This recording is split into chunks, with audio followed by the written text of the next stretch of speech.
Hello and welcome to the oddschecker betting show. This is your preview of Anthony Joshua against Francis Ngannou, sponsored by Parimatch. I'm your host, George Elek, and I'm delighted to be joined by two guests here, sports broadcaster and oddschecker tipster Dom McGuinness joins me. Dom, how are you doing?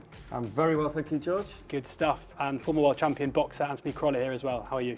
I'm good, thank you. It's good to be here. Great. Well, Anthony, let's start with you and have a look at the fight this coming weekend. Anthony Joshua, What kind of a state do you think he comes into the fight in?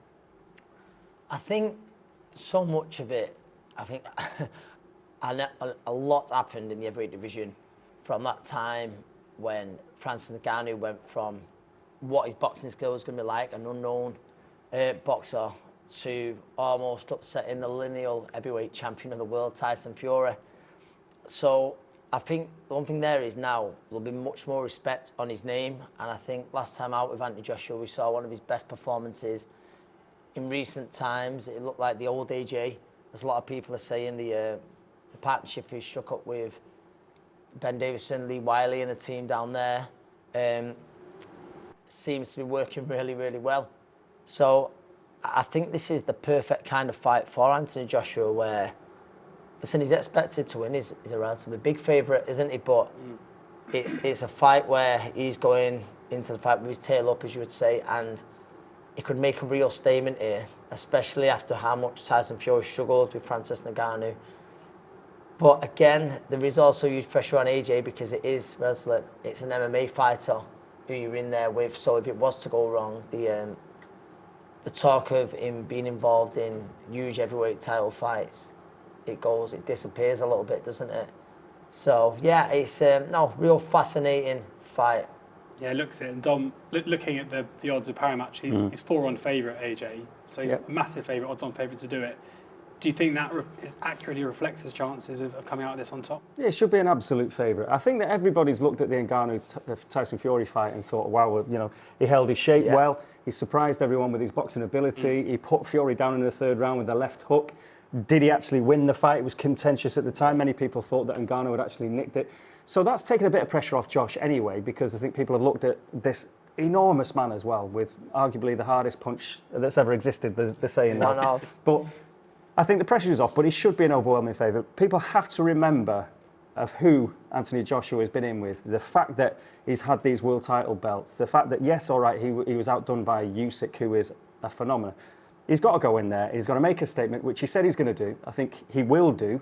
And I think it's going to be a combination of boxing and the spike that people have said has been missing, but he did return to in the Wallin fight. And he's been busy. He had 3 fights in 2023. And he's always been at his best when he's active. When a heavyweight is as busy as that, it's a great sign. He's always saying he just wants to be active. That's when you see the best of Anthony Joshua. And I think that played a part in his performance last time out. Yeah, Sorry.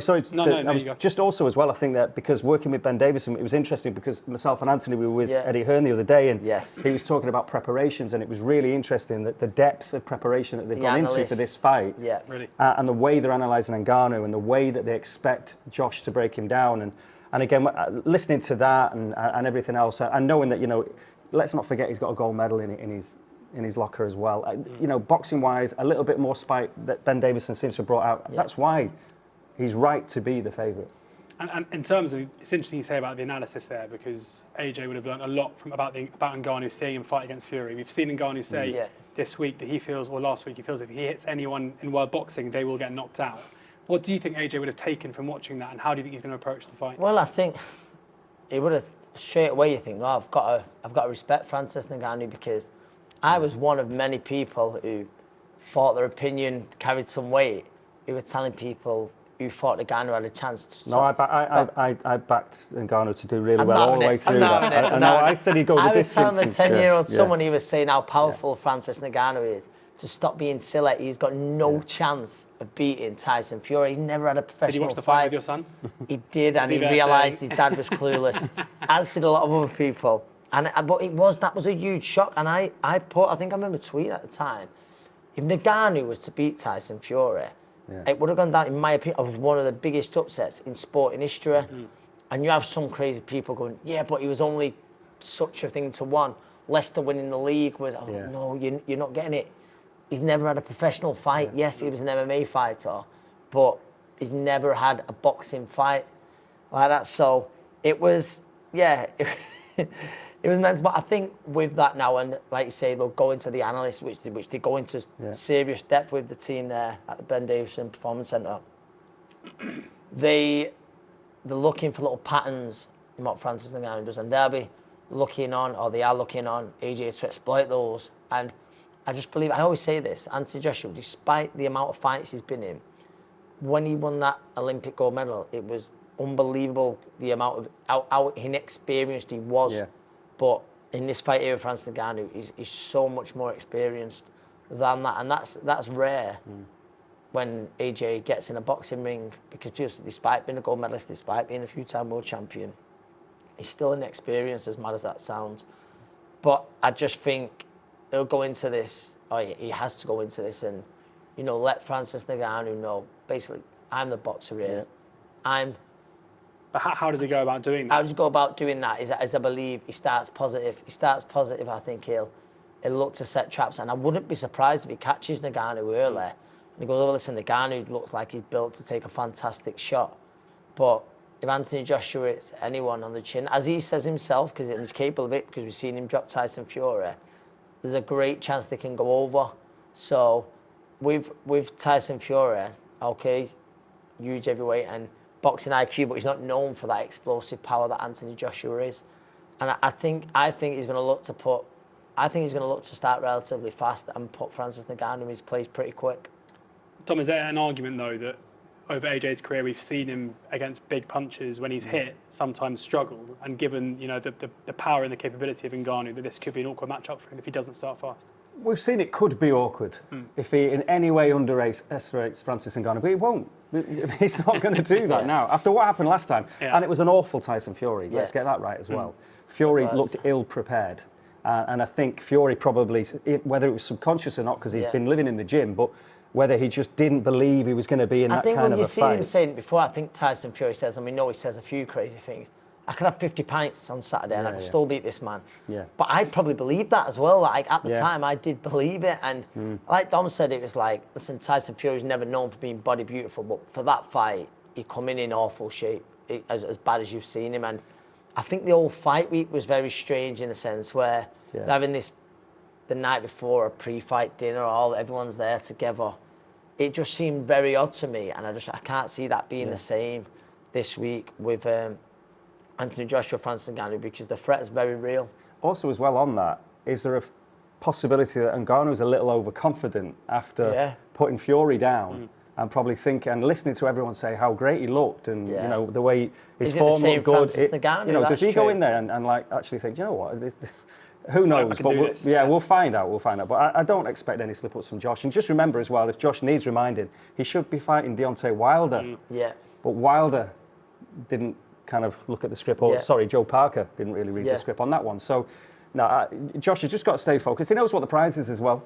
Obviously, very soon all the talk will be of Fury, Usyk, and all the rest of it. And he knows what's happening. If he gets through this, which he should do comfortably, then he's got the even bigger prize waiting for him. So I don't expect a slip up. Anthony, given from your boxing career, for Anthony Joshua to come through what was a difficult time with the Usyk fights and just rattle off 3 wins in a row without really too much trouble, how big is that going to be for his confidence? Massive. Because I believe Anthony Joshua is a bit of a confidence fighter. I really do, and that's what I say. I remember speaking to him last year. He was talking about the importance of him staying active.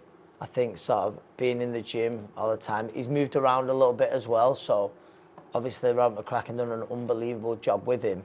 But I think since then, obviously there's Derek James, there's Robert Garcia, there's now Ben Davison in the team there, so he's picking up little bits from each.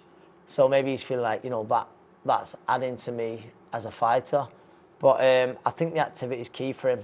I do, and anyone like, I was saying it before, sorry. He's still inexperienced despite everything he's achieved, which is remarkable. He's still inexperienced for me, so I think the activity is key. And do we see anything, Dom, in AJ's performances over the last year or so? Any changes in the way that he's setting up? Any improvements we saw post Usyk? Well, again, he can't win in many ways, AJ, because obviously he goes in against Franklin and everyone's like, oh, he's gun shy still and blah blah blah. Then Helenius was a late replacement. Of course, there was all the business with Dillian and White. We don't forget, he took quite a bit of stick that night because saying how cautious he was with Elenius, but I think the highlight knockout reel that got him out of trouble a little bit, didn't he? But before that, everyone was saying he's lost his spite and so on and so on. But then he set about Walling and did a good number on it. Forgot about. But and again, he's got this weird fight basically to get over the line with, and then we can kind of find out again if he does get that pinnacle fight. Is AJ, what he always wanted to be, what he always said he was going to be, and what he's been working hard. And people have been looking at him thinking, with all the money he's got, does he need this? Does he need that? Has he still got the hunger? I think he has. I think he's proved that, and I think the way he's working, and the way he's worked for this fight, for what we understand, that he's not taking anything lightly, and he still has all that ambition. So, I do think he'll make a statement. Might be a bit of a spoiler alert as to what you guys are going to say your tip's going to be, but we've heard Anthony say he thinks he'll come out fast. Do you think we might see AJ, as you mentioned, he was more pragmatic in the fight before last one, maybe come into it a bit slowly, being a bit cautious, making sure he's not going to get hit early? I think he's going to be mindful of the power. He's seen that left hook, and then he's got a big right hand as well in Ngannou. He blasts out people in MMA, but it's a very different game altogether. And I think he's been in with big punches. But I think and there's an argument, can an MMA fighter take a punch like a boxer can, in terms of, obviously there's so much more to an MMA fight than the stand-up kind of side to it. But I do think he'll be explosive, but I don't think he's going to be silly. I think he's going to go out and have a look at him, and I think they'll have a really good plan, a great game plan, and I think there'll be a little bit of boxing, but eventually you will see that spike come out of Josh, and I think he will finish early. We know the boxer's career has been made or broken on individual nights. If there is an upset here, what does it mean for AJ going forward, and what will it do to Francis Ngannou? If we catch traffic, let's be honest, it'd be an awful night result. And listen, he's come back before from defeats to Andy Ruiz, which at the time was a big shock. Oleksandr Usyk, but they was well respected heavyweights. And I don't want to contradict myself here, because I say Ngannou last time out, he shocked so many people. So there's so much more respect on his name, but it'd still be a huge upset, and it'd take some coming back from. It really would. Listen, Anthony Joshua's done an awful lot for British boxing, from grassroots right through to constantly selling out stadiums, giving fighters on the undercard. He was on your undercard once, wasn't he? And my undercard, his undercard, same thing. Yeah, we'd be selling out stadiums. You shared the ring, you shared the same night anyway. Yeah, and but that's it. I think that's what he should be remembered for. But listen, there's no denying if it was to go wrong for AJ Saturday night against Francis Ngannou, that would be a big chapter or a big point in his career, unfortunately. I mean, you say a big point. Could it be the end of his career as we know it? Would he want to go out like that, though? Would he want to go out like that? But who does he get next? Yeah. He'd have to rematch him. Would he have to? Yeah. I don't believe he'd want to go out like that, but it would be very tough. There's no denying that. It'd be very, very tough. And for some reason, it's crazy. You see the online stuff, you can only imagine it'd be a gift. It'd be some kind of thing in the space of minutes, wouldn't it? Do you know what I mean? He'd have an awful lot to put up with, which it would be wrong. That's just the way social media and the sporting world works, unfortunately. But no, like I say, it couldn't get much worse, and that's just being honest. There'll be AJ fans watching this thinking, why are you talking about AJ going out here? He's massive favourite to win a fight. And we should say now, if AJ comes here and beats him well and knocks him out, then what are we looking for in the next 18 months, 2 years for AJ? Well, I do think he makes a statement and knocks him out. Yeah. And I think that he will get, all being well with the big fight, I think he'll get involved with the winner of that. And I think that's the plan. I think that's what he wants, and I think he's in line to do that. I mean, again, there'll be a lot of work. Do you think that's his motivation now, is to get to that fight? Yeah, I mean, he wants the belt. He wants to go out on a high. He still feels like there is plenty of ambition, and he gets over the line with this one, and then he's back where he wants to be in the big fights. And I think that's what he's going to do. I think the same as Dom.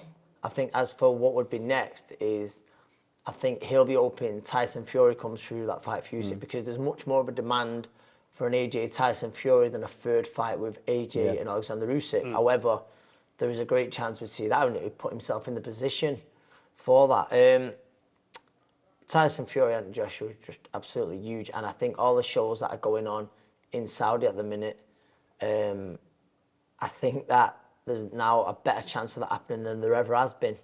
So I think that's the motivation there. I think, and listen, if Usyk wins, might get Usyk next, but if not, there'll still be other big fights out there. There's Hrgovic, there's so many big fights. Even here in the UK, there's Dubois, talked about, and I think now when you see both Frank and Eddie working together, you now believe those fights are a lot more possible, and a lot bigger possibility of happening. I think it's true that Usyk could ruin, I think, Joshua's script, if you like, because I think that is the idea in Josh's head, that Fury comes through, and then that would just be so big, wouldn't it? The build-up of those two. It's hard to imagine actually happening after all these years. And then Usyk's got other plans, obviously, anyway, and he's already had the 2 fights with Josh, so that would kind of ruin the idea that I think Josh is dreaming for would be him and Fury, and that'd be lively. We'll touch on Fury Usyk a bit later, but it's now time to tell you about our exclusive sign-up offer with our sponsors, Parimatch, who are offering 40-1 for AJ to win the fight. That is an odds checker exclusive to all of you viewers, and this is for new customers only. And you must opt in. The max bet is £1. T's and C's do apply, as you can find, and the winnings will also be paid in free bets. So make sure you check out that new customer offer, £1 max, 40-1 on an AJ win. Doesn't sound too bad, does it? It sounds very good. So let's get your tips then, guys. Starting with Dom, how do you see this one going?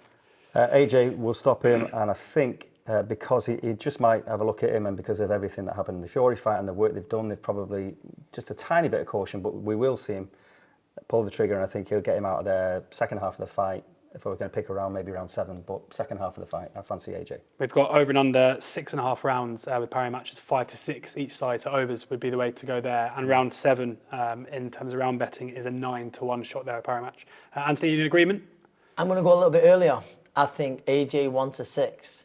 I think he'll start a little bit faster, and I think by the halfway point, the fight will be over. Again, if we had to pick a round, I'd go 5, but I think 1-6. Again, though, I wouldn't be surprised if it happened earlier. I really wouldn't be surprised if it happened in the opening few rounds. But yeah, 1-6, I'm confident with that. Yeah, under 6.5 there, also 5-6, of course. And for anyone watching this who maybe wants to get against AJ, would you have a view, like if Ngannou is to win this fight, how is it? Is he going to have to knock him out? Punched in the face by Francis Ngannou. I think if Ngannou is going to win it, people doubt AJ's stamina at times and stuff like that, and Ngannou held his shape very well against Fury. You would fancy He'd have to run it, wouldn't he? He'd have to try and Andy Ruiz him and rough him up, and I don't know. I think, well, that's what I mean. So Dom thinks if Ngannou was to do it, it'd be early. I think if Ngannou was to do it, it might be a bit later on, when he looks to have walked AJ back a little bit. But I don't expect that, but if that's what someone's saying, what you bet on Ngannou, that's what it'd be later on in the fight. I like how you guys disagree on when AJ will win the fight and disagree on when Ngannou will win the fight. Well, I don't fancy Ngannou at all. No, but I think that obviously anyone can get caught, and we've seen Josh get caught before. Yeah. And I mentioned Ruiz just because he kind of. I think it's a different AJ now, though. Yeah. I think he's learnt a lesson. It was a very painful one for him, but I don't expect that to happen. But it can happen, and I think if he did get caught, like if Fury got caught, that would be where you'd then worry about him. So I think, like Fury got caught in the 3rd round, if that was to happen, it would be about then that maybe Francis would catch him. But I don't think it'll happen. In that case, let's move on and look at the heavyweight division with a wide lens, I guess. Yeah. The controversy, Dom, at the moment around the Usyk Fury fight. Before we even get to the boxing, where do you think we are right now? What do you think it means to the rest of the division? Well, it's number 1 and number 2, and number 2 and number 1, however you work that one out. But it's May the 18th, and it's happening as far as we're all aware. I mean, obviously we know about the cut and the delay and everything else, which was a shame, and there's all sorts of theories and whatever. But both men, we understand, are working to May the 18th. And I think, Ant alluded to it before about the Saudi business. They're making things happen now. Yeah. And all the nonsense of the past and all the kind of politics that came into it that prevented the big fights, I don't think that's going to be the case now. So if both men have signed the contracts and they both genuinely want this fight, it's going to happen. And obviously the riches are ridiculous. Yep. And that's where we are. So that's what they're all trying to get on that Saudi gravy train, the rest of the heavyweights, and they're trying to get, everyone wants to fight the number 1, whoever comes out of that. But there's some brilliant matchups in the meantime anyway. Some great fights in that top 5, top 10. There is some unbelievable fights in the division to be made. Absolutely. I mean, and do you think there might be some wider issues around Saudi involvement in sport and in boxing, but do you think that's going to be in the short and long term a means by which we get to see the fights we want to see? I do, yeah. Being honest, I do. People have their opinion on that side of things, but I think in sport in general, we're seeing so much more going there, and as long as the figures over there what I keep putting in the money, I believe they'll keep going there, and that's just being honest. I think boxing is very much a business. It's a business where, sadly the injuries can be very tragic at times. So fighters want to get paid the most money for that, for risking it. And I don't believe the big fights over there are going away anytime soon. Listen, do I think it'd be a mad shame if Tyson Fury and an Anthony Joshua fight didn't happen at a football stadium in the UK? Yeah, I think it'd be horrible. But do I think it's going to happen over here? No, I think it'll be happening in Saudi. Yeah, that would be a massive shame. And looking more at the boxing, I guess, with the Usyk Fury fight, Dom, where do you see them both now? Who would you? I mean, it's early days, and we'll have to see what kind of shape Tyson's in come May. But how do you envisage the fight going at this stage? It's fascinating on so many different levels, anyway, because a silly man goes against Tyson Fury. Yeah. Because forget the Ngannou thing, because again, I just don't think that was him at all. Yeah. But you just can't write that man off, and obviously the size of him and the skill set that he has, and when he is motivated and he is in the gym and forget what he looks like. He's never going to look like Josh, who's fantastic to look at, isn't he? He's never going to look like, but he can fight all day long when he's on it. But Usyk is a genius, an absolute genius, and But I think the only reason why you'd sway for Fury is the size. If he can lean on him and do some of the old tricks that Fury would definitely try and bring into play. But Usyk I think Usyk's the only man that mentally cannot be in any way touched by Tyson Fury. Mentally, he's on a different level completely.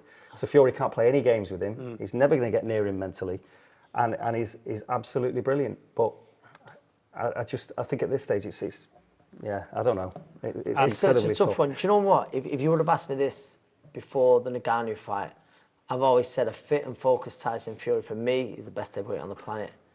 And I think I've said it that long, I've probably got to stick with it that it does beat Usyk. However, I've got nowhere near the same confidence after the last outing. I'm really not. Just one thing that worries me is I don't believe Deontay Wilder's the same fighter now after those 3 fights with Tyson Fury. Is there a chance Tyson Fury's not the same fighter after the 3 fights with Deontay Wilder? You're talking about one of the biggest punchers in the heavyweight division's history. He was landing shots on Tyson that, very nearly did knock him out, but he put him over a few times, which not many would have got up from. Has that put miles on the clock? So it is, but I'm going to stick with Tyson Fury just being a little bit too big, stylistically. I do believe he'll cause problems Usyk hasn't really dealt with before, although he's dealt with nearly everything. And I go with Tyson, but I think it's what it is. That's probably through saying it for so long. I feel like I've got to stick with it. Tyson business, all that as well. Which we've nowhere near the same confidence as what I once had.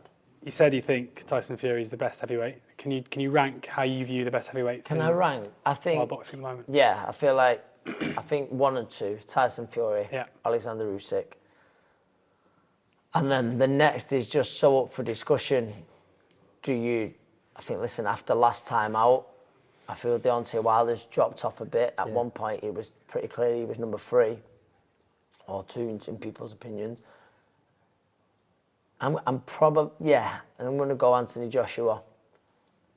The resurgence of Joseph Parker's been fantastic.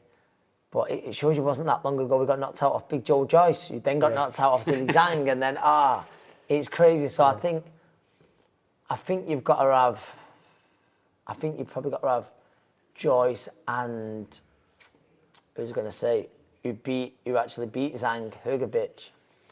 But I don't think he did, so I'm going to say Zhang instead. But then, there's fighters who are unknown of me, there's a fighter who doesn't get nowhere near the same attention in Martin Bakole. I think there's a great chance he could beat some of those fighters. You've got frightening young talents coming up who's not there yet. Your Moses Atoma, we're both massive Moses Atoma fans. But I think, them thereabouts, would be the top 5. Listen, how Zhang went about, he did destroy Joe Joyce. As much as it hurts me to say it, it was very impressive. So he's got to have a place in that top 5. Rather than asking for your top 5, Dom, who would be your kind of one to watch out of the heavyweight spirit at the moment? Well, I get it. You can't put pressure on an 18-year-old kid, but you know, Moses Atoma is you know, someone to keep an eye on. I mean, he's not going to take too long before he wants to break Tyson's record in terms of becoming a heavyweight champion. So that's not too far down the line. He might turn. Is he turned 19 yet? I think he has turned. Yeah. So he's getting on, but I don't know. I mean, again, Daniel Dubois is an interesting one. He's an interesting one. I mean, the way he took out Miller last time, the way he did that job, I think that it's great he's for going to him. be a better fighter for that. Daniel Dubois, because he ticked that box of coming over a little bit of adversity in the fight. And that's it. And, you know, the Usyk fight, he was getting lots of praise. Obviously, there was the low blow controversy, but he was taken out in the end.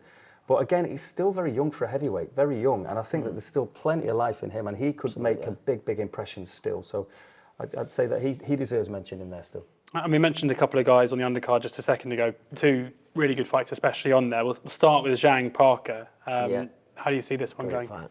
Yeah, good fight. I think that's a very good fight. I think. And for those maybe at home who don't know much about these guys, what can you tell them about them? Yeah, I think Joseph Parker, former world champion, he lost his world title to AJ, didn't he? Yeah. That's boxing that night. Yeah, I was there. But about me. But yeah, no, Joseph Parker. But I think since then, last time out, he shocked a lot of people in how he went about beating Deontay Wilder, and he beat Wilder very convincing. People say it wasn't the same ferocious Wilder we've seen over the years, but Wilder went in there a heavy favourite, and Joseph Parker beat him and beat him well. He took everything he had and pushed Wilder back. I think Zhang is, for me, you could have a strong argument he should have been beaten. He lost in the final eliminator to Hrgovic, didn't he? Where a lot of people, me included, thought Zhang won. Yeah. After that, he beat Joe Joyce. He took Joe Joyce's unbeaten record. And then did it again. But for the first time, I think it was down to Joe's eye, but he was having a lot of success. And for the first time, we were seeing the juggernaut buzzed, hurt for the first time, which he seemed invincible.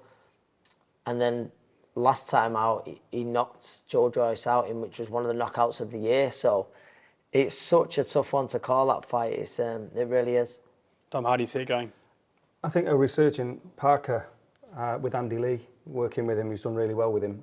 Again, I think there'll be a really good game plan in play like there was with the Wilder fight. They've done the homework really, really well. I think they'll do that again.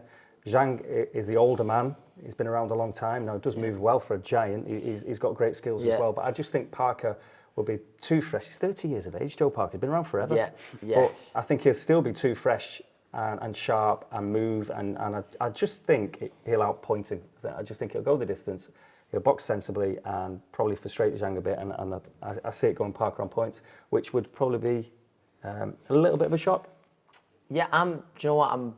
This time I'm going to agree with Dom. Listen, I wouldn't be shocked. I wouldn't be shocked because I think the lead hand, the southpaw lead hand of Zhang is fantastic, and the way I wouldn't be surprised if Parker touches down. Wouldn't be surprised if Parker touches down on the way, or Zhang's got the power to knock him out as well, as we've seen with Joyce. But I'm going to go for Parker as well. I think it's going to be an entertaining fight. I think Parker on a close points decision. Yeah, Parker on points is 130 with Parimatch. Both the guys agreeing on that, so just a bit bigger than 3-1. Yeah. Ray Vargas against Nick Ball, the next one. Belter again, a brilliant fight. What a fight. Yeah, fantastic. Real good. That's a real... Yeah. The boxing fight, obviously, the AJ Ngannou fight is the big showbiz fight, the one everyone's going to be talking about, but that is a fantastic fight. Yeah. And Nick Ball is, you know, he's not got the highest profile, but what a little ball of... aggression, power. He's brilliant to watch. He's great. I mean, in that featherweight division, there's some fantastic fighters, but he's very exciting. He did really well against Isaac Dogbay last time out as well. But he's in against a very seasoned Mexican in Ray Vargas, who's again, he's older. I mean, Nick's 26, Vargas 33. So Vargas been around, but he's going to want to right the wrong of his last fight, which is at super feather when he was beaten by Oleksandr Foster, and he's going to want to prove he's still there. He'll have all that Mexican pride, and I don't know. It's a massive test for Nick Ball at this stage of his career. 19-0 he is at the moment, and he's barely put a foot wrong. He's shown the exposure. You know, with 11 knockouts as well, a lot of them laterally. He's really shown what he's all about. But I don't know whether Vargas is too much at this stage. We'll see. I think, like Dom there, I think Dom alluded to, is the timing, is it just a little bit too early? I think the opposite. I feel that Nick Ball last time out, he impressed me massively against Dogby. He really did. I thought it's a real tough. A lot of people in boxing thought it was going to go the other way, and he dominated Isaac Dogby. And I think with Nick Ball, as I know, for one, he'd be one of the fittest fighters in the UK. He does a lot of CrossFit, but he does it at an elite level. It's a huge part of his training. I remember us talking to him about it. But listen, having bodies, being unbelievable at CrossFit doesn't win world titles. But I just believe the timing's right. I think last time out at Super Feather to Oleksandr Foster, he loses on points. No shame in that. Fantastic fighter. But now he's got to come back down in weight. Very tall, so he's big for the weight. At this point in his career, is it the perfect time to get him? And I might be wrong. He might just be far too seasons for Nick Ball. But I just believe he'll set a pace. I think it'll be entertaining, and I think Liverpool's going to have a new world champion, and Nick Ball does it on points. Ball on points is 8-5 with Parimatch, and is it Vargas on points for you? I hope I'm wrong. Really do think whatever happens, even if it doesn't go his way, Nick Ball, I think he's got a massive future anyway, and it won't do him any harm. But it's just a learning fight. But I just wonder. So many Central American, South American fighters have come over here in the last few years. Well, I know it's not over here, but you know what I mean. We have seen Vargas. I think it was 7 years. That's another thing I was looking at when he beat Gavin McDonald. It was very impressive that night, but. Might be a year either side. I think it was around 7 years. But that's how long he's been around. So your argument about timing could be exactly right. I just wonder whether or not it's a tiny bit early, and I think I might have a look at Vargas on points. Yeah, 2-1 Vargas on points. Anything else on the undercard that people should look out for? I think yes, I do. I tell you a fight I'm looking forward to. Making it about myself again. A title I used to have. That's like you, is it? It's not the British lightweight title. That's why we got you here. That's right. The British lightweight title is champion Gavin Gwynn. Versus Mark Chamberlain. That's a fantastic fight. I always say you very rarely see a bad British title fight, and I don't know if we ever seen a British title fight overseas. Is that a first or not? Or no, it's not. No. We saw Fabio Wardley, David Adelaide recently, didn't we? Yeah. So ignore that. But no, that's a great fight. It's definitely one to look out for. Yep, I agree with that. Great stuff. And before we let you guys go, we're going to bring it back to the fight we're here to preview. And you both agree that you think AJ will come through it and will do it well. Starting with you, Dom, do you think we'll see AJ be world champ again? Yes. Because whatever happens, the crazy game that we're in that fragmentation and belts and appearing here and whatever. Anything can happen in terms of him getting his hands on a belt again, regardless of the fight we've been talking about. I think there's a great chance after this we could see AJ versus Ergovic, and I fancy AJ to beat Ergovic. So, but that answers the question. I think he'll be a world champion again. I agree. Will he be undisputed? That's a big ask. That's a big ask for sure. Usyk, Fury. That's a tough one, but I do believe we'll see AJ being a world champion again. Let's hope the three of us are here previewing AJ Fury at some point in the future. That'll be good. Great stuff, guys. Thank you very much to both of you for sharing your tips, thoughts and insight ahead of the fight. And thank you for tuning into our AJ Ngannou preview as well. And thanks to our sponsors, Parimatch. A reminder of their offer, 40-1 for AJ to win the fight. Max bet £1. New customers only. T's and C's do apply, and winnings paid in free bets. Thank you very much for taking the time to watch this. Loads of stuff in there. Enjoy the undercard, enjoy the main fight as well. And please do ensure that you're gambling responsibly.